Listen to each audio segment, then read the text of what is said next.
Praise the lord. ఈరోజు వాక్యము April నెల 29వ తారీఖు 2026.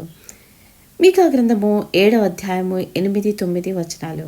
నా శత్రువా, నా మీద అతిశయింపవద్దు. నేను క్రింద పడినను తిరిగి లేతును. నేను అంధకారమందు కూర్చున్నను, యెహోవా నాకు వెలుగుగా నుండును. క్రీస్తునందు ప్రియమైన సహోదర సహోదరిలారా, మనందరికీ అన్ని రోజులు ఒకేలా ఉండవు కదా. మనందరికీ మన హెచ్చు తగ్గులు ఉన్నాయి, అంటే అప్స్ అండ్ డౌన్స్ ఉంటుంటాయి కదా.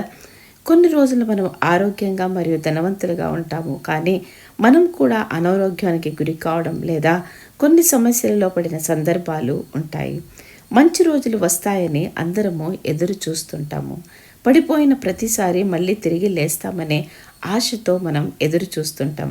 సమయం వచ్చినప్పుడు దేవుడు మనల్ని బలపరుస్తారు, ఆమేన్, మరియు మళ్ళీ నిలబడేలా చేస్తారు. మన చీకటి కాలంలో ఆయనే మనకు వెలుగు. కాబట్టి మనతో పాటు ఇతరులను ప్రోత్సహిద్దాం. పడిపోయి ఎల్లప్పుడూ అదే స్థితిలో ఉండము, మళ్ళీ లేస్తాము. అది అందరికీ తెలిపి వారిని ప్రోత్సహిస్తాము. ఇతరుల పతనానికి వారిని విమర్శించవద్దు, కానీ వారు తిరిగి లేచేటట్లు చూద్దాము. ప్రార్థిద్దామా? ప్రియమైన తండ్రి, మరొకసారి మీ సన్నిధిలో ప్రార్థిస్తున్నాం రాజా. అవును నాయన, మా జీవితంలో అనేక సార్లు పడిపోతున్నాం తండ్రి. అది ఆత్మీయంగానో, శారీరకంగానో, ఆర్థికంగానో పడిపోతుంటాం నాయన. కానీ ప్రతిసారి పడిపోయినప్పుడు మీ యొక్క బలమైన ప్రేమగల హస్తంతో మమ్మల్ని తిరిగి లేపుతున్నందుకు వందనాలు చెల్లిస్తున్నాం ప్రభువా.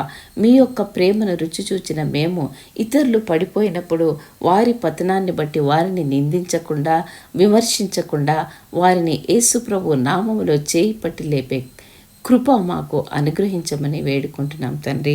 మరొకసారి ప్రభువా తండ్రి, మీ యొక్క అమృతమైన హస్తంతో ఏ స్థితిలో మేము ఇప్పుడు పడిపోయి ఉన్నామో ఆ స్థితి నుండి తిరిగి మమ్మల్ని లేపమని యేసు ప్రభు నామములో ప్రార్థించి పొంది ఉన్నామని నమ్ముచున్నాం తండ్రి. Amen, amen, amen. చిరునవ్వు నవ్వు. యేసు నిన్ను ప్రేమిస్తున్నారు మరియు నీకు సహాయం చేస్తారు. దేవుడు మిమ్మల్ని దీవించునుగాక.